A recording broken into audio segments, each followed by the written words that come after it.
Just as in the West, back east, America overflowed with new opportunities as the nation strove to become a major industrial power. It was an economy led by the robber barons, men like Andrew Carnegie and John D. Rockefeller. An economy out of balance. But two Jewish Americans played pivotal roles in creating a new balance of power in the American economy. Both men were strong-willed and committed to an America that once again would be the land of opportunity for all. One, Oscar Strauss, worked in service to America's transformational president, Teddy Roosevelt. And the other was the founder of the American labor movement, Samuel Gompers.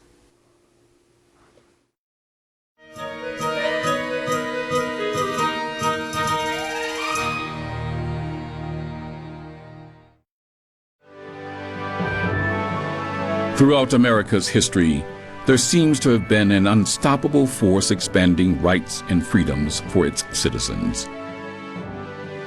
These expansions take the form of movements. The People's War, Labor's War. The final outcome will be determined in the factories, the shops, the mines, the farms, the production and transportation agencies of the various countries. The workers have a part in this war equal with our fighting boys. That was the voice of Jewish American Samuel Gompers, the father of the modern American labor movement.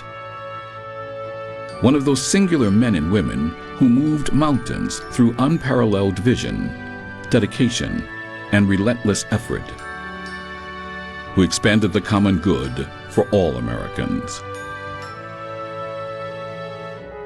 When Samuel Gompers arrived in America in 1863, most workers were little better than wage slaves to their bosses. Working conditions for most laborers were terrible. Workers barely made enough to feed and house their families. The hours were long and dangerous.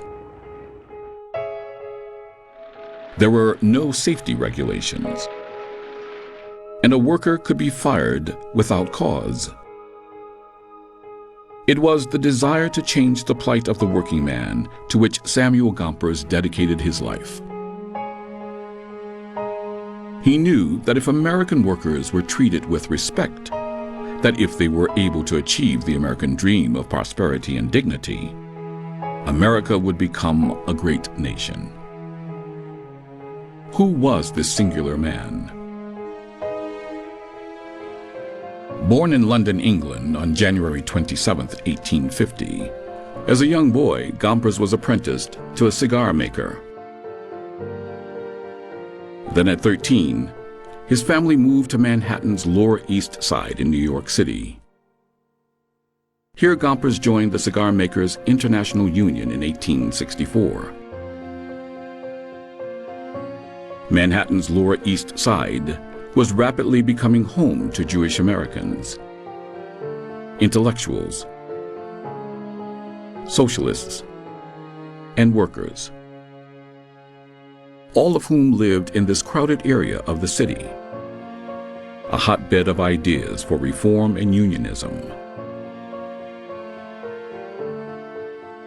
It was here that Gompers began to put together his lifelong vision to change the face of American labor. The time has come when we must assert our rights as working men. A realistic organizer, Gompers was a man who put his thoughts into action, and in 1881, he took the first step in his unwavering plan when he founded the Federation of Organized Trades and Labor Unions.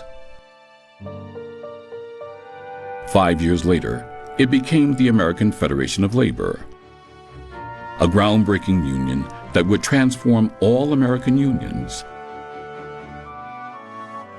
The AFL worked to establish the 8-hour day, 6-day week, higher wages, and the end of child labor. At the same time, Gompers introduced collective bargaining and contracts between labor and management, which are still in use today. He organized workers into one great union. His plan was not only to give the American worker access to a higher standard of living, but to give him clout at the ballot box to help him achieve that goal politically. Carrying out this grand vision was not easy for Gompers. What most people don't know about Gompers is that he almost single-handedly stopped the formation of a third political party, the Labor Party. He was criticized by radical labor leaders who wanted to see the American labor movement become a third political party, as had happened in Britain. And he was blasted by business leaders who thought that expanded rights for labor would destroy America's drive to industrialization. What did happen is the labor movement created America's great middle class, the backbone of the nation in the 20th century. No small achievement for a man who arrived in America with nothing. Samuel Gompers continued to be the guiding light of the American labor movement until his death in 1924.